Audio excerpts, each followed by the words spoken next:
வானொலியில் நீங்கள் கேட்டு மகிழ்ந்த தென்கட்சி கோ. சுவாமிநாதன் அவர்களின் இன்று ஒரு தகவல் கதை தொகுப்பினை கேட்கலாம். ஒரு பெரிய அரசன் இந்த உலகம் பூராவையும் ஆண்டுகிட்டு இருந்தான். ரொம்ப காலம் அப்படி அரசாட்சி பண்ணிகிட்டு இருந்தான். திடீர்னு அவனுக்கும் சில எதிரிகள் முளைச்சாங்க. அவங்கெல்லாம் ஒன்று சேர்ந்து இவனை தோற்கடிச்சுட்டாங்க. தோற்று போனதும் இவனுக்கு பயம் வந்துட்டுது, எங்கே எதிரிகள் நம்ம கொண்டுடுவாங்களோ அப்படின்னு. வெளியில் வந்தால் தனக்கு ஆபத்துன்னு பயந்துக்கிட்டு யாருக்கும் தெரியாமல் ஒரு குகைக்குள்ளே போய் பதுங்கி கிடக்கிறான். நிலைமையை பாருங்கள். முதல் நாள் அரண்மனையில் அதிகாரம் பண்ணிக்கிட்டு இருந்தவன் மறுநாள் குகையில் பயந்து போய் பதுங்கி கிடக்கிறான். ராத்திரி நேரம் வந்தது, பசி வயத்தை கிள்ளுது, பிச்சை எடுத்து சாப்பிட வேண்டிய நிலைமை. பிச்சை எடுக்கிறதுக்கு பாத்திரம் வேணுமே, என்ன பண்ணுறது அப்படின்னு அங்கேயும் இங்கேயும் பார்க்குறான். ஒரு மூலையில் யாரோ விட்டுட்டு போன ஒரு ஓடு கிடக்குது. அதை எடுத்துக்கிட்டு புறப்பட்டான். இருட்டில் வழி புரியல. ஏதோ ஒரு யூகத்தில் காலை மெதுவாக எடுத்து வச்சு நடந்து போயிட்டுருக்கிறான். வழியில் ஒரு கருப்பு நாய் படுத்து கிடந்தது. இருட்டில் அவன் இது கண்ணுக்கு சரியாக தெரியல. அவனுக்கு தவறி போய் காலை வச்சுட்டான். அது மேலே நாய் சும்மா இருக்குமா, வள்ளுன்னு விழுந்து கடிச்சு விட்டுது. காலை பார்க்குறான், காலத்தையும் நினச்சி பார்க்குறான். அரண்மனையில் வீரக்கழல் அணிந்த காலை உடைய மன்னா அப்படின்னு புகழ்வாங்களே புலவர்கள்லாம். ஆனால் அது இன்றைக்கி நாய் கடித்த காலம் ஆகிட்டுதே அப்படின்னு நினைக்கிறான். அது மட்டும் இல்லை, முன்னாடியெல்லாம் பொற்கிண்ணங்களில் தான் அவன் சாப்பிடுவான். ஆனால் இப்போது உடஞ்சி போன ஓட்டு, அது ஓட்டை கையில் வச்சுக்கிட்டு நிற்கிறான். அதில் யாராவது சாப்பாடு போடுவாங்களான்னு. முன்னாடியெல்லாம் நிறைய பேர் அரண்மனைக்கு வருவாங்க. அரசருக்கு காணிக்கைன்னு சொல்லி இவன் காலடியில் கொண்டாந்து கொட்டுவாங்க. அப்போல்லாம் இவன் அந்த ஜனங்களுடைய முகத்தை திரும்பி கூட பார்க்கறதில்ல. ரொம்ப கர்வமாக உட்காந்துருப்பான். அதே ஆள் இன்றைக்கி எல்லார் கண்ணுலேயும் படுறது மாதிரி பிச்சை எடுத்துக்கிட்டு இருக்கிறான். அப்போலாம் காணிக்கைகளை தன்னுடைய கையால் வாங்கிறது தனக்கு கௌரவ குறைச்சல்னு நினச்சி தன்னுடைய வேலைக்காரங்களை விட்டு தான் அதை வாங்க சொல்லுவான். இப்போ பார்த்திங்கன்னா அவனே தன் கையாலேயே பிச்சை வாங்குறான். நினச்சி பாருங்கள். அந்த மனுஷன் முதல் நாள் அரசன், மறுநாள் பிச்சைக்காரன். எவ்வளோ வித்தியாசம். செல்வம் தான் இப்படி ஒரு வித்தியாசம் ஏற்படுறதுக்கு காரணம். அப்படிப்பட்ட செல்வம் வாழ்க்கையை நடத்துறதுக்கு நமக்கு தேவை தான். ஆனால் அதையே நாம் அடைய வேண்டிய பயனாக நினைக்கிறோம் பாருங்கள், அதுதான் வேடிக்கை. இதை நம்மாழ்வார் அழகாக ஒரு பாசுரத்தில் சொல்கிறார். ஒரு நாயகமாய் ஓட உலகுடன் ஆண்டவர், கருணாய் கவர்ந்த காலர், சிதைகிய பானையர், பெருநாடு காண இம்மையிலே பிச்சைதாம் கொள்வர், திருநாரணன் தாழ் காலம் பெற சிந்தித்து உய்மினோ அப்படிங்கிறார் நம்மாழ்வார். ஒரு பெரிய பணக்காரர் ஒரு துறவிகிட்ட போய், சாமி என்கிட்ட நிறைய பணம் இருக்குது, இருந்தாலும் நிம்மதி இல்லை, என்னால் நிம்மதியாக இருக்க முடியல, என்ன காரணம்னு கேட்டாராம். உடனே அந்த துறவி இதுக்கு நேரடியாக பதில் சொல்லாமல் பக்கத்தில் நின்றுக்கிட்டு இருந்த ஒரு குழந்தைய கூப்பிட்டார். அது ஓடியாந்தது. ஒரு ஆப்பிள் பழத்தை எடுத்து அது கையில் கொடுத்தார். அதை வாங்கிக்கிட்டு குழந்தை சிரிச்சுது. இன்னொரு பழத்தை எடுத்து கொடுத்தார். அதை இன்னொரு கையில் வாங்கிட்டு சிரிச்சுது. மூணாவது ஆப்பிள் எடுத்து கொடுத்தார். 2 பழத்தையும் நெஞ்சில் அணைச்சிக்கிட்டு 3ஆவது பழத்தையும் வாங்கிறதுக்கு முயற்சி பண்ணிச்சு. ஆனால் அது உடனே நழுவி கீழே உருண்டு ஓடிச்சு. ஏற்கனவே இருந்ததும் விழுந்துட்டுது. இப்போ அந்த குழந்தை அழ ஆரம்பிச்சுட்டுது. இப்போ அந்த துறவி பணக்காரர்கிட்ட சொன்னாராம், குழந்தைய கவனிச்சியா, 2 ஆப்பிள் போதும்னு அது நினச்சிருந்தா இப்போ அது அழ வேண்டிய அவசியம் வந்திருக்குமா அப்படின்னாராம். எதுவுமே அளவுக்கு மிஞ்சினா துன்பந்தான். இந்த காலத்தில் இதெல்லாம் யார் காதில் வாங்குறாங்க? ஒருத்தனை நல்ல வழிக்கு கொண்டு வரணும்னு நினச்சி அவனை கூப்பிட்டு உட்கார வச்சு இந்த கதையை சொல்லிகிட்டு இருந்தாங்க. சொல்லிவிட்டு அந்த குழந்தை செஞ்சது தப்பு தானே அப்படின்னு கேட்டிருக்கிறாங்க. ஆமாம், தப்பு தான், நானாக இருந்தால் அப்படி செஞ்சுருக்க மாட்டேன் நானா இவன். 2 பழமே போதும்னு சொல்லியிருப்பியா அப்படின்னு கேட்டிருக்காங்க. அப்படி இல்லைங்க, அவர் கொடுக்க ஒவ்வொரு பழமாக வாங்கி பின்னாடி வச்சுட்டு மறுபடியும் கையை நீட்டுவேன் அப்படிங்கிறானா. இவெல்லாம் எந்த காலத்தில் திருந்துறது? ஒரு ஊரில் 4 நண்பர்கள் இருந்தாங்க. 4 பேரும் சோம்பேறிகள். 4 பேருக்கும் எந்த வேலையும் செய்யறதுக்கு உடம்பு வளையறதில்லை. இருந்தாலும் சோம்பேறித்தனத்தில் ஒருத்தருக்கு ஒருத்தர் கொஞ்சம் வித்தியாசம் உண்டு. அதுக்கு தகுந்த மாதிரி அவங்களுக்கு பேர் அமைஞ்சு போச்சு. ஒருத்தன் கால் சோம்பேறி, இன்னொருத்தன் அரை சோம்பேறி, அடுத்தவன் முக்கால் சோம்பேறி, கடைசி ஆள் முழு சோம்பேறி. இவங்க 4 பேரும் நண்பர்கள். அப்புறம் எப்படி காரியம் நடக்கும்? 4 பேரும் ஒரு வீதியில் அப்படியே நடந்து போய்கிட்டு இருக்கிறாங்க. நல்ல பசி. எங்கேயாவது சோறு போடுவாங்களா அப்படின்னு பார்த்துக்கிட்டே வந்தாங்க. அவங்க வந்த வழியில் ஒரு ரூபா காசு கிடந்தது தரையில். அவங்க கண்ணில் அது பட்டுது. ஆனாலும் அதை குனிஞ்சு எடுக்கணுமே, அதுக்கு சோம்பேறித்தனம். முழு சோம்பேறி பார்த்தான், பக்கத்தில் வந்துக்கிட்டு இருந்த முக்கால் சோம்பேறிக்கிட்ட சொன்னானா, டேய் அதை கொஞ்சம் குனிஞ்சு எடுறா அப்படின்னானா. அவன் என்ன பண்ணான் தெரியுமா, அதுக்கு அடுத்தபடியாக வந்த அரை சோம்பேறிக்கிட்ட சொன்னானா, டேய் நீ அதை கொஞ்சம் குனிஞ்சு எடுறா அப்படின்னானா. அவன் இவனை விட மோசம், அடுத்தவங்ககிட்ட சொல்லியிருக்கிறான். அவனும் குனியறதுக்கு தயாராக இல்லை. ஆக கூடி கடைசியில் யாருமே காசை எடுக்கலை. என்னத்துக்கு அனாவசியமாக உடம்ப வளைச்சிக்கணும் அப்படின்னு எல்லாரும் பேசாமல் வந்துட்டாங்க. அவங்க பாட்டுக்கு நடந்து வந்துக்கிட்டே இருக்கிறாங்க. எதிரில் ஒருத்தன் வாழைப்பழத்தை வண்டியில் வச்சு தள்ளிகிட்டே வந்தான். ரூபாய்க்கு 4 பழம்னு கூவி விற்றுக்கிட்டே வர்றான். இப்போ அந்த முழு சோம்பேறி சொன்னானா, டேய் வழியில் கிடந்ததை 1 ரூபா, அதையாவது எடுத்துக்கிட்டு வந்திருந்தா இப்போ இந்த பழத்தை வாங்கி ஆளுக்கு ஒன்று சாப்பிட்லாமே அப்படின்னானா. ஆமாம் சாப்பிட்ருக்கலாமே அப்படின்னாங்களாம் மற்றவங்களும். ஆனாலும் திரும்பி போய் அதை எடுக்கணும்னு யாருக்கும் தோணலை. பேசாமல் சோர்ந்து போய் நடந்து வந்தாங்களாம். இருட்டி போச்சு. வழியில் ஒரு கோவில். சரி இங்கேயே படுத்து தூங்குவோம் அப்படின்னா ஒருத்தன். அதுதான் சரின்னாங்க மற்றவங்களும். அப்படியே மண்டபத்தில் படுத்துட்டாங்க. கோவில் அர்ச்சகர் வேலையெல்லாம் முடிச்சு விட்டு வெளியில் வந்திருக்காரு. இவங்கள பார்த்தாராம். ஏன் இப்படி சோர்ந்து போய் கிடக்குறீங்க அப்படின்னு விசாரிச்சிருக்காரு. 2 நாளாச்சுங்க நாங்கள் சாப்பிட்டு அப்படின்னாங்களாம். அவர் உடனே ஐயோ பாவம் அப்படின்னு சொல்லி பானை, விறகு, அரிசி, தண்ணி எல்லாம் கொடுத்து நீங்களே சமையல் பண்ணி சாப்பிட்டுக்குங்க அப்படின்னு சொல்லிவிட்டு போயிட்டார். இந்த 4 பேருக்கும் சமையல் பண்ணி சாப்பிட்ணும்னு ஆசையாக தான் இருந்தது. ஆனால் அடுப்பு பற்ற வைக்கணுமே, அதுக்கு தீப்பெட்டி வேணுமே. தீப்பெட்டி இல்லை. இப்போ முழு சோம்பேறி ஆரம்பித்தான். அடுத்தவனை பார்த்து, டேய் கடைக்கு போய் ஒரு தீப்பெட்டி வாங்கிட்டு வாயேன் அப்படின்னு நானான். அவன் வழக்கம் போல் அடுத்தவங்ககிட்ட சொல்லியிருக்கான். அவன் அதுக்கு அடுத்தவங்ககிட்ட சொல்லியிருக்கிறான். கடைசியாக கால் சோம்பேறிக்கிட்ட வந்து சேர்ந்தது. அவனும் அது நம்மால் முடியாது அப்படின்னு பேசாமல் இருந்துட்டான். இப்போ தீப்பெட்டி வேணுமே, அதுக்கு என்ன பண்ணுறது? அவங்களுக்குள்ளே பேசி ஒரு முடிவுக்கு வந்தாங்களாம். அதாவது யார் முதல்ல வாயை திறந்து பேசுகிறாங்களோ அவங்க தான் தீப்பெட்டி வாங்கிறதுக்கு போகணும் அப்படின்னு. அவ்வளவுதான். உடனே 4 பேரும் வாயை கெட்டியாக மூடிக்கிட்டு படுத்துக்கிட்டாங்க. அவங்க சமையல் பண்ணி சாப்பிட்டாங்களா என்ன அப்படிங்கிறது அர்ச்சகருக்கு தெரியல. சரி பார்த்துட்டு வரலாமேன்னு வந்தார். வந்து பார்க்குறாரு, இவங்க 4 பேரும் அசையாமல் படுத்து கிடக்குறாங்க. அர்ச்சகர் பயந்துட்டார். ஒருவேளை பசி தாங்காமல் செத்து போட்டாங்களோ அப்படிங்கிற பயம், அல்லது நாம் கொடுத்த உணவுப் பொருளில் ஏதாவது விஷம் கலந்துருக்குமோ அப்படின்னும் பயந்தார். அப்படின்னா நம்ம மேலே பழி வந்துருமே அப்படின்னு நினச்சி நடுங்க ஆரம்பிச்சிட்டார். அப்புறம் அவரும் ஒரு முடிவுக்கு வந்தாராம். கோவிலுக்கு பக்கத்துலேயே ஒரு பெரிய குழி இருந்தது. அதில் ஒவ்வொருத்தரையாக இழுத்துக்கிட்டு போய் போட்டார். கொஞ்சம் மண்ணை தள்ளினார். காலால் மிதித்தார். அவர் மிதித்த மிதி ஒருத்தன் அடி வயத்தில் போட்டுவிட்டுது. அவன் உடனே வலி தாங்காமல் ஐயோ அம்மான்னு அலறினான். உடனே நடந்தது என்ன தெரியுமா? மற்ற 3 பேரும் துள்ளி எழுந்திரிச்சாங்களாம். அவனை பார்த்து நீ தாண்டா தீப்பெட்டி வாங்க போகணும், நீ தாண்டா வாங்க போகணும், நீ தான் சத்தம் போட்ட அப்படின்னு சொல்லி ஆரம்பிச்சிட்டாங்களாம். அர்ச்சகர் பார்த்தார். இது பேய் மாதிரி தெரியுதுன்னு நினச்சிக்கிட்டு ஒரே ஓட்டமாக ஓடி போட்டாராம். கிராமப்புறங்களில் இப்படி ஒரு கதையை சொல்கிறது உண்டு. சோம்பல்ங்கிறது நம்ம முன்னேற்றத்துக்கு பெரிய தடை அப்படிங்கிறத நாம் புரிஞ்சுக்கணும். அதுதான் இந்த கதை சொல்கிற நீதி. ஒரு பள்ளிக்கூடத்தில் ஒரு புதுமையான போட்டி நடந்துதான். அதாவது சோம்பேறித்தனத்துக்கு பரிசு. அதில் 2வது பரிசு யாருக்குன்னு அறிவிச்சாங்க. ஒரு பையன் எழுந்திரிச்சு மெதுவாக நடந்து போய் பரிசை வாங்கிட்டான். அடுத்தது முதல் பரிசு யாருக்கு அப்படின்னு அறிவிச்சாங்களாம். அவன் கடைசி வரிசையிலேருந்து கத்தனானா, ஐயா அதையும் அந்த பையன் மூலமாகவே கொடுத்து அனுப்பி வச்சுருங்க, இங்கே வந்தது நான் வாங்கிக்கிறேன் அப்படின்னு நானா. ஒரு ஜென் துறவி, அவருக்கு ரொம்ப வயசாயிட்டுது, கடைசி காலம். நண்பர்களெல்லாம் கூப்பிட்டார்.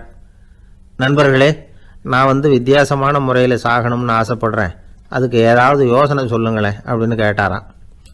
நண்பர்கள் சிரித்தாங்க.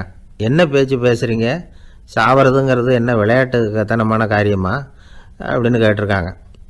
அந்த துறவி கொஞ்ச நேரம் யோசனை பண்ணார். அப்புறம் கேட்டாராம், இது வரைக்கும் யாராவது நடந்துக்கிட்டே இறந்துருக்குறாங்களா அப்படின்னாராம்.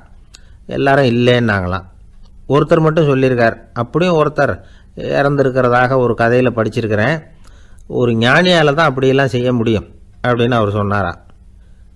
சரி அப்படின்னா அந்த முறை நமக்கு வேணாம், நின்றுக்கிட்டே யாராவது உயிரை விட்டுருக்காங்களா அப்படின்னு விசாரிச்சாராம். அப்படியும் ஒருத்தர் இறந்துருக்கிறார் அப்படின்னாங்களாம். மறுபடியும் அந்த துறவி யோசனை பண்ணியிருக்கிறார். ஏதாவது வித்தியாசமான முறையில் நாம் போகணும் அப்படிங்கிறது அவருடைய விருப்பம். மனிதன் எப்படி வாழ்கிறானோ அப்படி இறப்பது தான் நல்லது. சரி, யாராவது தலைகீழாக யோகம் செய்யும் நிலையில் இறந்துருக்கிறாங்களா அப்படின்னு விசாரித்தாராம். நண்பர்கள் சிரித்தாங்க. தலைகீழாக நின்னபடி இறந்ததாக நாங்கள் கேள்விப்பட்டதே இல்லை, அது முடியாத காரியம் அப்படின்னு இருக்காங்க. இப்போ அந்த துறவிக்கு திடீர்னு உற்சாகம் வந்துட்டுது. உடனே எழுந்திரிச்சார், தலைகீழாக நின்னார், அப்படியே உயிரை விட்டுட்டார். அவ்வளோதான். அந்த மடாலயத்தில் ஒரே குழப்பம். எப்படி அவரை கீழே இறக்கி படுக்க வைக்கிறது அப்படின்னு புரியல. இப்படி உயிர் விடுறதை பற்றி அவங்க இதுவரைக்கும் கேள்விப்பட்டதும் இல்லை. உண்மையிலேயே இவர் இறந்து தான் போனாராங்கிறதும் தெரியல. சோதித்து பார்த்தாங்க. இதய துடிப்பு, நாடி துடிப்பு எல்லாம் நின்று போயிருந்தது. இவர் எப்பவும் இப்படி தான், என்ன பண்ணுறது இப்போது அப்படின்னு சொல்லி எல்லாரும் குழம்பிக்கிட்டு இருக்கிற சமயத்தில் ஒரு பெரியவர் யோசனை சொன்னார். இந்த துறவியோட மூத்த சகோதரி பக்கத்து மடாலயத்தில் இருக்கிறாங்க, அவங்கள இங்கே அழைச்சிட்டு வந்தால் ஏதாவது வழி கிடைக்கும் அப்படின்னார். அந்த அம்மாவுக்கு 90 வயசு. அழைச்சிட்டு வந்தாங்க. ஒரு குச்சியை ஊன்றிக்கிட்டு அப்படியே மெதுவாக நடந்து வந்தாங்க. தம்பி தலைகீழாக நின்று உயிர் விட்டு இறக்கிறத பார்த்தாங்க. தம்பின்னு கூப்பிட்டு பார்த்தாங்க, ஒன்றும் காணோம். உடனே என்ன பண்ணாங்க, தன்னுடைய கைத்தடியால் தம்பியோட உடலை ஒரு தட்டு தட்டினாங்க. ஏப்பா சாகிறப்பவும் உன்னுடைய குறும்புத்தனத்தை விடலையா? இப்படியாடா சாகிறது, ஒழுங்காக செத்து தொலை அப்படின்னாங்களாம். அவ்வளவுதான். உடனே அந்த துறவி திரும்பி நேராக நின்னார். அக்கா கோவப்படாத, நான் ஒழுங்காக சாகிறேன், எப்படி செத்தா என்ன, எல்லாம் எனக்கு ஒன்று தான் அப்படின்னு சொல்லிவிட்டு அப்படியே தரையில் படுத்து உயிரை விட்டாராம். அதுக்கப்புறம் அந்த அம்மா கோலை கையில் எடுத்துக்கிட்டு அப்படியே திரும்பி கூட பார்க்காம அவங்க பாட்டுக்கு போயிட்டாங்களாம். மரணத்தை ஒரு விளையாட்டாக ஆக்கிய அந்த துறவிக்கு வாழ்க்கையே ஒரு விளையாட்டாக தான் இருந்திருக்குது. எந்த நோக்கமும் இல்லாமல் செயல்படுறதுன்னா என்னங்கிறதும் அவருக்கு தெரிஞ்சிருக்குது. பயனை எதிர்பார்க்காம பணி செய்து வாழ்ந்து மறைந்த மகான் அவர். தம்முடைய தொழிலை விளையாட்டு போல செய்ய தெரிஞ்சவருக்கு வாழ்க்கையே ஒரு விளையாட்டாக மாறிடும். எல்லாமே விளையாட்டாகி விடுகிற போது மரணமும் விளையாட்டாகிவிடும் அப்படிங்கிறது தான் அந்த தத்துவம். ஆனால் அதுக்கு முன்னாடி உங்களுக்குள்ளே இருக்கிற உண்மையான நடிகனை நீங்கள் அடையாளம் கண்டுபிடிக்கணும். நீங்கள் நடிக்க வேண்டியதே இல்லை, நீங்கள் ஏற்கனவே நடிச்சுக்கிட்டு தான் இருக்கிறீங்க. நீங்கள் இந்த உண்மையை தெரிஞ்சுக்கணும், அவ்வளவுதான். இதுதான் ஞானிகளுடைய கருத்து. வாழ்க்கையை சரியாக புரிஞ்சுக்கிட்டால் எல்லாமே நடிப்புங்கிறது புரியும். கல்யாண பத்திரிக்கை அனுப்பியிருந்தேனே, ஏன்டா வரலன்னு கேட்டான் ஒருத்தன். வந்திருந்தேனே அப்படின்னானா இவன். டேய் ஏன்டா போய் சொல்கிற, நான் பத்திரிக்கையே உனக்கு அனுப்பலையே அப்படின்ட்டுருக்கான் அவன். அதுக்கு இவன் சொன்னானா, பத்திரிக்கை அனுப்புனேன்னு நீ போய் சொல்கிறப்போ கல்யாணத்துக்கு வந்தேன்னு நான் போய் சொல்லக்கூடாதா அப்படின்னானா. ஒரு ஊரில் ஒரு குரு இருந்தார், ஜென் குரு. அவரை தேடிட்டு ஒரு மன்னர் வந்தார். வந்தவர் ஜப்பான் மன்னர். தோட்டக்கலையை பற்றி தெரிஞ்சுட்டு போகிறதுக்காக அவர் வந்தார். எப்படி தோட்டம் அமைக்கிறது அப்படிங்கிறத பற்றி அந்த குரு விவரமாக சொல்லி கொடுத்தாரு. ஒரு நாள் 2 நாள் இல்லை, 3 வருஷம் கற்றுக் கொடுத்தார். அதுக்கப்புறம் சொன்னார், நான் கற்றுக் கொடுத்துட்டேன், இனிமேல் நீங்கள் போகலாம், போய் தோட்டம் அமைக்கலாம். அதுதான் உங்களுக்கு பரிசை. தோட்டம் அமைச்ச பிறகு சொல்லி அனுப்புங்க, நான் பார்க்குறேன். நீங்கள் இங்கே என்னவெல்லாம் கற்றுக்கிட்டீங்களோ அதையெல்லாம் அங்கே செயல்முறையில் செஞ்சு காட்டுங்க அப்படின்னு சொல்லி அனுப்பி வச்சார். மன்னர் போனார். அரண்மனைக்கு பக்கத்திலேயே ஒரு பெரிய தோட்டத்தை உண்டு பண்ணினார். அழகான மரங்களையும் செடிகளையும் உருவாக்கினார். கிட்டத்தட்ட 1000 தோட்டக்காரர்களை பயன்படுத்தி 3 வருஷங்கள் முயற்சி பண்ணி அந்த அழகான தோட்டத்தை உருவாக்கினார். குருகிட்ட இருந்து செய்தி வந்தது, நாளைக்கு தோட்டத்தை பார்க்குறேன் அப்படின்னு. மன்னர் உடனே சுறுசுறுப்பாயிட்டார். முதல் நாளே தோட்டத்தை சுத்தப்படுத்தினார். ராத்திரி பூரா யாரும் தூங்கலை. எல்லாருக்கும் தோட்டத்தை ஒழுங்குபடுத்துகிற வேலை. அது அந்தந்த இடத்துல ஒழுங்காக இருக்குதா அப்படின்னு சரி பார்த்தாங்க. ஒரு தவறும் இல்லாத வகையில் அதை ஒழுங்குபடுத்தினாங்க. மறுநாள் குரு வந்தார், தோட்டத்தை பார்த்தார். அவருக்கு கோபம் வந்துட்டுது. மன்னருக்கு ஆச்சரியம், எப்பவும் சிரிச்சுக்கிட்டே இருக்கிறவர் இப்போ எப்படி இருக்கிறாரே அப்படின்னு. மெதுவாக குருக்கிட்ட போய் எல்லாம் சரியாக தானே இருக்குது அப்படின்னார். எல்லாம் சரிதான், ஆனாலும் எங்கே அந்த பொன்னிற காற்று அப்படின்னார். உதிர்ந்த இலைகள், பொன் மஞ்சள் நிற இலைகள் காற்றில் அப்படி புரண்டு ஓடுவதை நான் பார்க்க முடியவில்லையே அப்படின்னாராம். அது இல்லாமல் இந்த தோட்டம் உயிரோட்டம் உள்ளதாக இருக்காது, இதில் பாடல் இல்லை, ஆடல் இல்லை, அதெல்லாம் இல்லாமல் இந்த தோட்டம் ரொம்பவும் செயற்கையாக தெரியுதேன்னாராம். மன்னர் இப்போதான் யோசனை பண்ணார். கீழே கிடந்த காஞ்சி போன இலைகள் மட்டும் இல்லை, மரத்தில் இருந்த காஞ்சி போன இலைகளையும் அப்புறப்படுத்தி சுத்தமாக வச்சிருக்கிறார். இறப்பும் வாழ்க்கையினுடைய ஒரு பகுதி தான். மரணம்ங்கிறது வாழ்க்கைக்கு எதிரானது அல்ல, அதை நிரப்பும் ஒரு பகுதி தான் அது. மரணம் இல்லையில் வாழ்க்கையே இல்லை அப்படிங்கிறது பெரியவங்க கருத்து. இப்போ அந்த தோட்டம் அழகாக தான் இருக்குது, இருந்தாலும் அது ஒரு ஓவியம் மாதிரி உயிர் இல்லாமல் இருக்கு. குரு ஒரு வாளியை கையில் எடுத்துக்கிட்டார். தோட்டத்தை விட்டு வெளியில் போனார். ஏற்கனவே வீசி எறிந்த அந்த சருகுகளை எல்லாம் அள்ளி கொண்டுட்டு வந்தார். உள்ள எல்லா இடங்கள்லையும் அதை வீசினார். உடனே காத்து அந்த காய்ந்த சருகுகளையும் பழுத்த இலைகளையும் அசைக்க ஆரம்பிச்சுட்டுது. இப்போ அங்க சலசல சத்தம், சங்கீதம், இலைகளின் நடனம், ஓவியம் மாதிரி இருந்த அந்த தோட்டத்துக்கு இப்போ உயிர் வந்துட்டுது. இதுதான் அந்த பொன்னான காற்று அப்படின்னாராம் குரு. மன்னருக்கு புரிஞ்சுது. மிகப்பெரிய ஜென் கேள்வி ஒன்று உண்டு. உம்மான் அப்படிங்கிற ஒரு பெரிய குருவை பார்த்து துறவி ஒருத்தர் கேட்டாராம், இலைகள் எல்லாம் கீழே விழுந்து மரங்கள் மொட்டையாக இருக்கும் பொழுது என்ன நடக்கும்? இதுதான் கேள்வி. இதுக்கு உம்மான் சொன்ன பதில் பொன்னான காற்று, தி கோல்டன் விண்ட் அப்படின்னாராம். இதுக்கு என்ன விளக்கம்னா, உன்னுடைய எண்ணங்கள் எல்லாம் உன்னுடைய மனசிலிருந்து கீழே விழுந்து உனது உள்ளுணர்வானது மொட்டையாக நிற்கும் நிலைதான் அது. உனது வேர்களின் அருகில் காற்று வீசுகிறது. எல்லா எண்ணங்களும் உன்னிலிருந்து வெகு தூரத்துக்கு புரண்டு கொண்டே சென்று விடுகிறது. நீ அவற்றை கடந்து விட்டால் நீ அவைகளுக்கெல்லாம் மேலெழுந்து கீழே பார்ப்பவனைப் போல நிற்க ஆரம்பித்து விடுவாய். அதுதான் தியானம் என்பது அப்படின்னு சொல்றாங்க. தியானம்ங்கிறது எண்ணத்துக்கு எதிரானதில்லை. தியானம்ங்கிறது எண்ணங்களை கடந்து செல்வதுதான். அதுக்கப்புறம் நாம பொன்னிற காற்றுல ஆட ஆரம்பிச்சிருவோம். இதுதான் பெரியவர்கள் சொல்றது. என்கிட்ட ஒருத்தர் தோட்டம் அமைக்கணும்னு யோசனை கேட்டு வந்தார். எல்லாம் சொல்லி கொடுத்தேன். செடிகள்லாம் செழிப்பா வளரணும்னா வேர் காயாம பார்த்துக்குங்க, தினமும் தண்ணி விடுங்க அப்படின்னு சொல்லி அனுப்பி வச்சேன். ஒரு மாசம் கழிச்சு ஒரு தோட்டத்தை பார்க்கறதுக்காக போனேன். போய் பார்த்தா எல்லா செடியும் வாடி கிடக்குது. என்னங்க இப்படி பண்ணிவிட்டீங்கன்னு. நீங்க சொன்னபடிதான் செஞ்சேன்னார். என்ன செஞ்சீங்கன்னு கேட்டேன். வேறு காயாம பார்த்துக்க சொன்னீங்க, தினமும் ஒரு தடவை எல்லா செடியையும் ஒவ்வொன்றா பிடுங்கி பார்த்து வேறு காயாம இருக்கா அப்படின்னு பார்த்துட்டு அதுக்கப்புறம் தண்ணி பாய்ச்சனே, அவ்வளவுதான் அப்படின்னார். ஒரு ஊர்ல ஒரு ஆள் இருந்தான். தையல் கடை வச்சிருந்தான். அவங்கிட்ட ஒருத்தன் ஒரு சட்டை துணி எடுத்து கொடுத்து தைக்க சொல்லியிருந்தான். வர்ற சனிக்கிழமை வா, வாங்கிட்டு போ அப்படின்னு அவன் சொல்லியிருந்தான். அதே மாதிரி இவன் வந்தான். அவன் தச்சு வச்சிருந்த சட்டையை கொடுத்தான். இவன் வாங்கி அங்கேயே போட்டு பார்த்தான். கை நீளம் ஒண்ணுக்கு ஒண்ணு வித்தியாசமா இருந்தது. வலது கை இடது பக்கத்தை விட நீளம் குறைச்சலா இருந்தது. அவன் முணுமுணுக்க ஆரம்பிச்சுட்டான். என்ன இது இப்படி தைச்சுட்டியேன்னு. இதுக்கு அவன் சொன்னான், ஐயோ இதுக்காகவா சங்கடப்படுறீங்க? வலது கையை மட்டும் கொஞ்சம் உள்ள இழுத்தாப்புல வச்சுக்கிட்டீங்கன்னா சரியா போகுது. மற்றபடி அந்த சட்டையில உள்ள கலை அம்சத்தை கவனிங்க. எவ்வளவு அற்புதமா தைச்சிருக்கேன் பாருங்க. ஒரு சின்ன குறைய இப்படிலாம் பொருட்படுத்த வேண்டியதில்லை. நான் சொன்னது மாதிரி கையை கொஞ்சம் உள்ள இழுத்தது மாதிரி வச்சுக்கிட்டு நடந்து போங்க, ஜோரா இருக்கும் அப்படின்னா. அவனும் யோசிச்சு பார்த்தான். சரியான யோசனையா தான் தோணுச்சு. கொஞ்சம் முயற்சி பண்ணி வலது கையை கொஞ்சம் உள்ள இழுத்து சட்டை சரியா இருக்கிறது மாதிரி பண்ணிக்கிட்டான். இப்போ மறுபடியும் ஒரு பிரச்சனை. வலது கையை உள்ள இழுத்த மாதிரி அப்படியே வச்சுக்கிட்டதும் முதுகு பக்கம் கொஞ்சம் துணி தளர்த்தியா தொங்குறது மாதிரி தெரிஞ்சது. என்ன இது, முதுகு பக்கம் துணி குவிஞ்சுட்டுதே, தொங்குதே அப்படின்னா மறுபடியும், அடடா இதுக்காகவா கவலைப்படுறீங்க? உடம்ப அதுக்கு தகுந்த மாதிரி கொஞ்சம் வளைச்சிக்கிட்டா சரியா போடுது. இதுக்காக அந்த அழகான தையலை பிரிச்சு அதுல உள்ள கலை அம்சத்தை கெடுக்கிறதுக்கு என் மனசு இடம் தரல. எவ்வளவுக்கு தளர்த்தியா இருக்கோ அவ்வளவுக்கு கொஞ்சம் உடம்ப வளைச்சி அப்படி குனிஞ்சது மாதிரி போங்க போதும் அப்படின்னா. அதுவும் நல்ல யோசனையா தான் பட்டுது இவனுக்கு. சரின்னு சொல்லிவிட்டு புறப்பட்டான். தெருவில் இறங்கினான். கையை கொஞ்சம் உள்ள இழுத்தான். உடம்ப கொஞ்சம் முன்னால வளைச்சான். சட்டைக்கு தகுந்த மாதிரி உடம்ப பண்ணிக்கிட்டான். மெதுவா நடந்து போறான். இப்போ எதிரில் இன்னொருத்தன் வரான். இவனை பார்க்கறான். இவன் போட்டிருக்கிற சட்டையை பார்க்கறான். ஆஹா அற்புதம்ங்கிறான். சும்மா சொல்லக்கூடாது, ரொம்ப நல்லா இருக்கு. நிச்சயமா இது இந்த ஊர் மேல தெருவில் இருக்கிற ஒருத்தன் இருக்கானே, அவன் தைச்சதா தான் இருக்கணும் அப்படின்னா.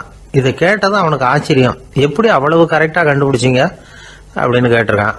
இதுக்கு அந்த வழிபோக்கன்னு சொன்னானா, அவன் ரொம்ப கெட்டிக்காரன். உங்களை மாதிரி உடம்பும் கையும் வளைஞ்சு போன ஒரு ஆசாமிக்கு அவனை தவிர வேற யாராலேயும் இவ்வளவு பொருத்தமான ஒரு சட்டையை தைக்க முடியாது அப்படின்னானா.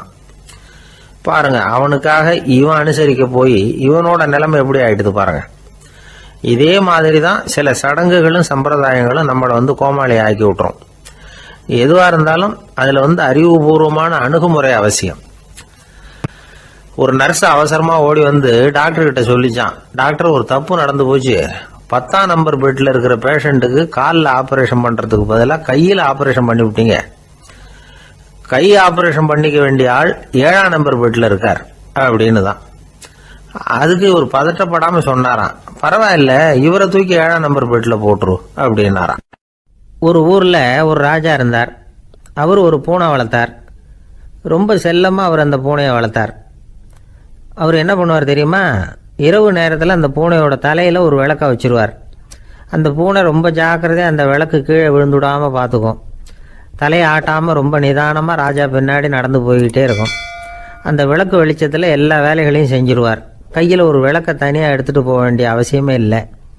விளக்கை தூக்கிட்டு போகிற வேலையை அந்த பூனை பார்த்துக்கும். அதனால் ராஜாவுக்கு அந்த பூனை மேலே ரொம்ப பிரியம். மந்திரிகளையெல்லாம் கூப்பிட்டு அவங்கக்கிட்ட சொல்லுவார், பார்த்தீங்களா இந்த பூனை எவ்வளவு விசுவாசமாக நடக்குது, என் பேரில் எவ்வளவு மரியாதை பார்த்தீங்களா அதுக்கு அப்படிம்பார். இதை கேட்டுவிட்டு அங்கேருந்து அமைச்சர்களில் ஒருத்தர் சொன்னார், மன்னா நீங்கள் சொல்கிறது சரிதான், இருந்தாலும் இந்த பூனையோட விசுவாசத்தை நாம் கொஞ்சம் சோதித்து பார்க்க வேண்டியிருக்கு அப்படின்னாராம். சரி, உங்கள் ஆசையை ஏன் கெடுக்கணும், நல்லா சோதித்து பாருங்கள் அப்படின்னு சொல்லிவிட்டார் ராஜா. உடனே அந்த அமைச்சர் என்ன பண்ணார் தெரியுமா? எங்கேயோ புறப்பட்டு போனார். ஒரு 5-6 எலிகளை பிடிச்சிட்டு வந்தார். அரண்மனையில் ராஜா ஏதோ வேலை பார்த்துக்கிட்டு இருக்கிறாரு. பக்கத்தில் அந்த பூனை ரொம்ப பணிவாக நின்றுக்கிட்டு இருக்குது. அது தலையில் விளக்கு எரிஞ்சிக்கிட்டு இருக்கு. அமைச்சர் தான் பிடிச்சிட்டு வந்த எலிகளை அந்த பூனை பார்வையில் படுறது மாதிரி எதிரில் விட்டார். அந்த எலிகள்லாம் அங்கேயும் இங்கேயும் ஓட ஆரம்பிச்சிது. அதை பார்த்தது பூனை, அவ்வளவுதான். தலையில் இருக்கிற விளக்கை பற்றியும் கவலைப்படலை, ராஜாவை பற்றியும் கவலைப்படலை. ஒரே பாய்ச்சலாக பாஞ்சு எலிகளை துரத்த ஆரம்பிச்சுட்டுது. தலையில் இருந்த விளக்கு எங்கேயோ போய் விழுந்தது, அணைஞ்சு போச்சு. இருட்டில் ராஜா தடுமாற ஆரம்பிச்சுட்டார். இந்த சமயத்தில் அந்த அமைச்சர் மறுபடியும் விளக்கை ஏற்றினார். வெளிச்சம் வந்தது. அதுக்கப்புறம் அந்த அமைச்சர் பேசினார், அரசே, பூனையோட விசுவாசத்தை பார்த்தீங்களா? எலி அது கண்ணில் படுற வரைக்கும் தான் விசுவாசமாக இருந்தது. அது மாதிரி எலியை பார்த்ததும் எல்லாத்தையும் விட்டுட்டு அதை துரத்த ஆரம்பிச்சுட்டு பார்த்தீங்களா? தான் அந்த பூனையை பற்றி நினச்சது தப்புங்கிறது அதுக்கப்புறம் தான் அந்த ராஜாவுக்கு புரிஞ்சுதான். சரி, இப்போ எதுக்கு இந்த கதையெல்லாம் அப்படிங்கிறீங்களா? இந்த பூனை மாதிரி தான் நம்ம மனசும். மனசை எவ்வளவு தான் பயிற்சி கொடுத்து பக்குவமாக வச்சுருந்தாலும் பார்க்குறதுக்கு பரமசாது மாதிரி தான் இருக்கும். பார்க்க வேண்டியதை பார்த்துட்டுதுன்னா பாஞ்சிரும். இந்த பூனை மாதிரி புலன் இன்ப பொருள்கள் கிட்டாத வரைக்கும் மனம் அடங்கி இருக்கிறது மாதிரி தான் தெரியும். கொஞ்சம் வாய்ப்பு கிடைச்சாலும் அது குதிக்க ஆரம்பிச்சிடும், தப்பு பண்ண ஆரம்பிச்சிடும். பெரிய பெரிய முனிவர்கள் வாழ்க்கையில் நடந்த வீழ்ச்சி இதை தான் நிரூபிக்குது. புலன்களின் ஆற்றல் அதிகம். அதனால் மனக்கட்டுப்பாடு பயிற்சிகளில் ரொம்ப எச்சரிக்கையாக இருக்கணுங்கிறார் சுவாமி சிவானந்தர். மது பழக்கத்தையே விட்டுவிட்டேன்னு உறுதியாக இருப்பான். கடை கண்ணில் பட்டுவிட்டதுன்னா கால் அவனை கேட்காமலே இழுத்துக்கிட்டு உள்ளே போயிடும். இதுதான் மனசுங்கிறது. அதுதான் அந்த ராஜா வளர்த்த பூனை. நம்மால் ஒருத்தன் அந்த ராஜா பூனை தலையில் விளக்க வச்சது மாதிரி இவன் தன்னுடைய தலையிலேயே ஒரு விளக்கை ஏற்றி வச்சுக்கிட்டு என்னத்தையோ தேட ஆரம்பித்தான். தேடிக்கிட்டு இருக்கிறான். தலையை ஆட்டாமல் நிதானமாக நடந்து ரொம்ப நேரமாக தேடிட்டு இருக்கிறான். அந்த சமயம் அங்கே வந்த ஒருத்தர், என்னத்தை தேடுறீங்கன்னு கேட்டார். அதுதான் மறந்து போச்சு அப்படின்னு இழுத்தான். சரி, கொஞ்சம் இப்படி உட்காருங்க, ஞாபகம் வந்ததும் தேட ஆரம்பிக்கலாம் அப்படின்னார் அவர். இவன் கொஞ்ச நேரம் உட்காந்து யோசித்தான். அப்புறம் திடீர்னு எழுந்திரிச்சான். ஞாபகம் வந்துட்டுதுன்னா. என்னன்னு கேட்டார். எங்கள் வீட்டில் இருந்த விளக்கை எங்கே வச்சேன்னு தெரியல, அதை தான் தேடிக்கிட்டு இருக்கிறேன், ஏற்றி வைக்கலாம்னு பார்க்குறேன் அப்படின்னா. ஒரு ஊரில் ஒரு புகழ்பெற்ற பத்திரிகையாளர் இருந்தார். அவர் ஒரு நாள் திடீர்னு இறந்து போயிட்டார். அதுக்கப்புறம் நேராக சொர்க்கத்துக்கு போனார். சொர்க்கத்தின் வாசலில் நின்றுக்கிட்டு இருந்த ஒருத்தர் அவரை தடுத்தார். இதை பாரு, ஏற்கனவே இங்கே 12 பத்திரிகையாளர்கள் இருக்கிறாங்க, அவங்களுக்கு இங்கே வேலை இல்லை. அதுக்கு என்ன காரணம்னா, சொர்க்கத்தில் திடுக்கிடும் செய்திகள்லாம் ஒன்றும் கிடையாது. அப்படி என்ன இருக்க போகுது இங்கே எல்லாம் அது ஒழுங்காக நடந்துக்கிட்டு இருக்கோம். எல்லாம் ஒழுங்காக நடந்தால் பத்திரிகைகளுக்கு சுவாரஸ்யமான கொலை கொள்ளை தீ வைப்பு இது மாதிரி எதுவும் இங்கே இல்லை. ஏற்கனவே இங்கே இருக்கிறவங்க எல்லாரும் மரத்தடியில் உட்காந்துக்கிட்டு தியானம் பண்ணிகிட்டு இருக்கிறாங்க. அந்த ஒரே செய்தி தான் தினமும் இங்கே வந்துக்கிட்டு இருக்குது. அதை படிக்கிறதுக்கே இங்கே ஆள் கிடையாது. அதனால் நான் என்ன சொல்கிறேன்னா, நீ பேசாமல் நரகத்துக்கே போயிடு. அங்கே எவ்வளவோ நிகழ்ச்சிகள் நடந்துக்கிட்டு இருக்கு. அங்கே தான் அதிகமான பத்திரிகையாளர்கள் தேவைப்படுறாங்க. அங்கே உனக்கு நிறைய வேலை இருக்கும். அதை செய்கிறதில்ல நீயும் மகிழ்ச்சியாக இருக்கலாம் அப்படின்னு சொன்னாராம். அங்கே அந்த சொர்க்கத்தின் வாசலில் நின்றுக்கிட்டு இருந்தவர். இந்த பத்திரிகையாளர் அங்கேயே நின்று கொஞ்சம் யோசனை பண்ணார். இவருக்கு சொர்க்கத்திலே இருக்கணும்னு தான் ஆசை. அதனால் மெதுவாக அவர்கிட்ட பேசினாராம். ஐயா, என்னை ஒரு 24 மணி நேரம் இங்கே உள்ளே இருக்கிறதுக்கு அனுமதி கொடுங்க. இங்கே இருக்கிற பல பத்திரிகையாளர்களை எனக்கு தெரியும். அவங்களில் சில பேரை சமாதானப்படுத்தி மெதுவாக பேசி நரகத்துக்கு அனுப்பி வச்சுட்றேன். நான் இங்கே இருந்துக்கிறேன். உங்கள் கணக்குப்படி 12 பேருக்கு மேலே இங்கே தாண்டாது, அப்படி பார்த்துக்கிறேன் அப்படின்னாராம். அவரும் யோசனை பண்ணி பார்த்துட்டு, சரி அப்படியே உனக்கு அனுமதி கொடுக்குறேன், ஆனால் ஒரு விஷயம், 24 மணி நேரம் தான் அனுமதி, அதுக்குள்ளே எல்லாம் நடக்கணும் அப்படின்ட்டுருக்கார். சரின்னு சொல்லிவிட்டு இந்த பத்திரிகையாளர் உள்ளே போனார். யோசனை பண்ணார், திட்டம் போட்டு ஒரு பொருளையை கிளப்பி விட்டார். சக பத்திரிகையாளர்கள் எல்லாம் கூப்பிட்டு சொன்னாராம், இந்த பாருங்க, நரகத்தில் ஒரு பெரிய தினசரி பேப்பரை கொண்டுகிட்டு வர்றதுக்காக திட்டம் போட்டுக்கிட்டு இருக்காங்க. அதுக்கு பல அதிகாரிகள் தேவைப்படுறாங்க, நிறைய சம்பளம் கிடைக்கும். யார் யாரெல்லாம் நரகத்துக்கு போக ஆசைப்படுறாங்களோ அவங்கெல்லாம் போகலாம் அப்படின்னு ஒரு பொருளையை கிளப்பி விட்டார். 24 மணி நேரம் கழித்து வாசல் பக்கம் போனார். அங்கே இருந்தவர்கிட்ட எத்தனை பேர் வெளியேறினாங்கன்னு விசாரிச்சாராம். அப்போ அவர் இவரை, நீ வெளியே போகக்கூடாது, முதல்ல உள்ளே தான் இருக்கணும் அப்படின்னு தடுத்தாராம். அப்புறம் சொன்னாராம், நீ சொன்ன செய்தியை கேட்டதும் இங்கே இருந்த எல்லா பத்திரிகையாளர்களுமே நரகத்துக்கு போயிட்டாங்கப்பா, உள்ளே யாருமே இல்லை, அதனால் நீ உள்ளே இருக்கலாம் அப்படின்னாராம். இதை கேட்டதும் இந்த பத்திரிகையாளரே குழம்பி போயிட்டார். ஒருவேளை உண்மையிலேயே நரகத்தில் புதுசாக பத்திரிகை ஏதாவது ஆரம்பிக்க போகிறாங்களோ அப்படின்னு அவரே நினைக்க ஆரம்பிச்சிட்டாராம். அப்புறம் சொன்னாராம், ஐயா என்னை விட்டுருங்க, நான் நரகத்துக்கே போயிடுறேன், அங்கே ஏதோ விசேஷம் இருக்கணும் அப்படின்னாராம். இல்லைன்னா இத்தனை பேரும் ஒட்டு மொத்தமாக அங்கே போகிறதுக்கு சான்ஸே இல்லை, என்னை தடுக்காதீங்கன்னு கெஞ்ச ஆரம்பிச்சிட்டாராம். மற்றவங்க நம்பணுங்கிறதுக்காக ஒரு பொருளையை கிளப்பி விட்டார். கடைசியில் தானே அந்த பொருளைக்கு ஆளாயிட்டார். அதாவது பிறரை ஏமாற்றிய அவரது மனம் கடைசியில் அவரையே ஏமாற்ற ஆரம்பிச்சுட்டு பாருங்க. நீங்கள் இப்படி அடுத்தவங்களை ஏமாத்துறதுக்கு உங்கள் மனசை பழக்கப்படுத்துறீங்க, ஆனால் கடைசியில் அதனால் நீங்களே ஏமாற்றப்படுகிறீர்கள் அப்படிங்கிறது பெரியவர்களுடைய புத்திமதி. அதனால் உங்கள் மனசுக்கிட்ட ரொம்ப எச்சரிக்கையாக இருங்கோ அப்படிங்கிறாங்க. நம்ம ஆளுங்க அங்கே போய் என்ன சொல்லுவாங்கன்னா, இந்த மாதிரி அங்கே போகாத இங்கே போகாதன்னு பயமுறுத்துறது உண்டு. சில பேர் அங்கே பேய் இருக்குது, பிசாசு இருக்குது அப்படின்னு பொருளையை கிளப்பி விடுறது உண்டு. இருட்டு நேரம் காட்டு வழியாக ஒருத்தன் போய்கிட்டு இருக்கிறான். அங்கே பேய் பிசாசு நடமாட்டம் இருக்கிறதாக வதந்தி. இவன் பயந்துக்கிட்டே வேகமாக போகிறான். காடு முடிஞ்சு மெயின் ரோட்டுக்கு வந்து சேர்ந்தான். அப்பாடா, ஒரு பஸ்ஸு நின்றுக்கிட்டு இருக்கு தனியாக, இருட்டில் லேசாக தெரிஞ்சுது. ஓடி போய் ஏறி உள்ளே உட்காந்துக்கிட்டான். பயந்துக்கிட்டே போனவன் அப்புறம் தான் தெரியுது உள்ளே யாருமே இல்லை, டிரைவரும் இல்லை, கண்டக்டரும் இல்லை, வேற யாரும் இல்லை. இவனுக்கு பேய் பயம் அதிகமாக போட்டுது. ஏன்னா நடு ராத்திரி, இந்த நேரம் பார்த்து அந்த பஸ்ஸு தானே நகர ஆரம்பிச்சுதான். இவனுக்கு இன்னும் பயம் அதிகமாக போட்டுது. ஏன்னா டிரைவர் சீட்டு காலியாக இருக்குது, பஸ்ஸு நகருது. இவன் உடம்பு பூரா நடுங்க ஆரம்பிச்சுட்டுது. வீல்னு கத்தலாமான்னு பார்த்தான். அந்த நேரம் பார்த்து அவன் தோளில் ஒரு கை விழுந்துதான். திடுக்கிட்டு திரும்பி பார்த்துருக்குறான். அங்கே டிரைவர் நிற்கிறார். அவர் சொன்னாராம், ஏன்பா ஏற்கனவே பஸ்ஸு பிரேக் டவுன், நாங்கள்லாம் பின்னாடி இறங்கி நின்று தள்ளிட்டு இருக்கிறோம், நீ மட்டும் ஜாலியாக ஏறி உக்காந்துக்கிட்டியா, இறங்கி வந்து தள்ளப்பா அப்படின்னாராம். அமெரிக்க ஜனாதிபதி ஆப்ரஹாம் லிங்கன் ஒரு நாள் தன்னோட கோச்சு வண்டியில் தலைநகரான வாஷிங்டனுக்கு போயிட்டு இருக்கிறார். கோச்சு வண்டி ஒரு சாலையில் போயிட்டு இருக்கு. அந்த சாலைக்கு ஒரு பக்கத்தில் பயங்கரமான சதுப்பு நிலம். சதுப்பு நிலம்னா அது புதைகுழி, புதை மணல்ங்கிறோம்ல, அது மாதிரி.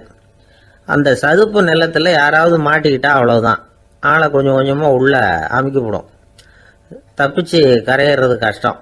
அப்படிப்பட்ட நிலம் அது. ஆப்ரஹாம் லிங்கன் ஏதோ ஒரு முக்கியமான அரசாங்க வேலையாக போயிட்டு திரும்பி வந்துக்கிட்டு இருக்கிறார். அதனால் அந்த சமயத்தில் அவர் விலை வசந்த ஆடைகளை அணிஞ்சிருக்கிறார். அப்படி அவர் அந்த கோச்சு வண்டியில் வந்துக்கிட்டு இருக்கிறாரு. அந்த சமயத்தில் ஒரு காட்சி அவர் கண்ணில் பட்டுட்டுது. என்ன தெரியுமா? ரோட்டுக்கு பக்கத்தில் இருந்த சதுப்பு நிலத்தில் ஒரு இளம் பன்றி குட்டி சிக்கிக்கிட்டு தவிச்சிக்கிட்டு இருக்குது. பரிதாபமாக கத்திக்கிட்டு இருக்குது. அதை பார்த்தார் லிங்கன். அவருக்கு என்ன மாதிரி ஆயிட்டுது. உடனே வண்டியை நிறுத்த சொன்னார். கீழே இறங்கினார். தன்னோட விலை வசந்த ஆடைகளை பற்றி லட்சியம் பண்ணவே இல்லை. தனக்கே ஆபத்து வரலாம்ங்கிறத பற்றியும் கவலைப்படலை. தான் ஒரு குடியரசுத் தலைவருங்கிறத பற்றியும் அவர் நினச்சி பார்க்கல. நேராக அந்த சதுப்பு நிலம் பக்கமாக போனார். அந்த சேத்துல இறங்கி பன்றிக்குட்டியை காப்பாற்றி கரைக்கு கொண்டுட்டு வந்து சேர்த்துட்டார். அதுக்கப்புறம் நிம்மதியாக கோச்சு வண்டியில் ஏறி வெள்ள மாளிகைக்கு வந்து சேர்ந்தார். ட்ரெஸ்ஸு உடம்பு பூரா சேரு சகதி. பார்க்குறவங்களுக்கெல்லாம் ஆச்சரியமாக போச்சு. அவங்களுக்கு ஒன்றும் புரியல. இவர் நேராக ட்ரெஸ்ஸு மாற்றிக்கிறதுக்காக போனார். கோச்சு வண்டி ஓட்டிகிட்டு வந்தவங்கிட்ட போய் எல்லாரும் கேட்டாங்க என்ன ஆச்சு அப்படின்னு. அவர் வர்ற வழியில் நடந்த விவரத்தை சொன்னார். ஆபிரகாம் லிங்கனுடைய இந்த இறக்க குணத்தை எல்லாரும் பாராட்டினாங்களாம், புகழ்ந்தாங்களாம். ஆனால் இதுக்கு லிங்கன் என்ன பதில் சொன்னார் தெரியுமா? தயவு பண்ணி இந்த புகழ்ச்சியான பேச்சையெல்லாம் ஒதுக்குங்க, அதெல்லாம் வேணாம். அந்த சின்ன பிராணி சகதியில் மாட்டிக்கிட்டு துடிச்சிக்கிட்டு இருந்தது, அதை பார்த்தேன். உடனே என்னுடைய இதயத்தில் ஒரு முள்ளு தைச்சது மாதிரி ஒரு உணர்வு. அந்த முள்ளை பிடுங்கி எறிஞ்சேன், அவ்வளவுதான். உண்மையில் அந்த பிராணிக்கு நான் உதவினேங்கிறத விட எனக்கு ஏற்பட்ட இன்னலை போக்கிக்கிட்டேன் அப்படிங்கிறது தான் உண்மை. அதுதான் பொருத்தம். அப்படி இருக்கிறப்போ இதில் புகழறதுக்கு என்ன இருக்குது அப்படின்னாரு ஆபிரகாம் லிங்கன். எவ்வளவு யதார்த்தமான வார்த்தைகள் பாருங்க. இந்த காலத்தில் நம்மளையும் பல பேர் அப்படி உண்டு. நீச்சல் தெரியாத ஒரு ஆள் தண்ணியில் இறங்கிட்டான். தண்ணி ஆழம்ங்கிறது அப்புறமா தான் தெரிஞ்சுது. தத்தளிக்க ஆரம்பிச்சுட்டான், வாழ் வாழ்னு கத்துறான். கரையில் நின்றுட்டு இருந்த ஒருத்தர் இதை பார்த்தார். உடனே அவருக்கு இதயத்தில் முள்ளு தைச்சது மாதிரி ஒரு உணர்வு. உடனே குபீர்னு தண்ணியில் பாஞ்சார். அவரை காப்பாற்றி கரைக்கு கொண்டுட்டு வந்து சேர்த்தார். இதை பார்த்துக்கிட்டு இருந்த இன்னொருத்தர் காப்பாற்றின அந்த ஆளை பாராட்டி புகழ்ந்தார். என்ன புகழாதீங்க சார் அப்படின்னார் அவர். ஏன்னு கேட்டார் இவர். நான் அந்த ஆளை ஏன் காப்பாற்றினேன் தெரியுமா? அவன் நேற்றுக்கு என்கிட்ட 300 ரூபா கடன் வாங்கியிருக்கிறான். இவன் தண்ணியில் போட்டான்னா நான் கொடுத்த கடனும் தண்ணியில் போடும். அதனால தான் விழுந்து காப்பாற்றினேன்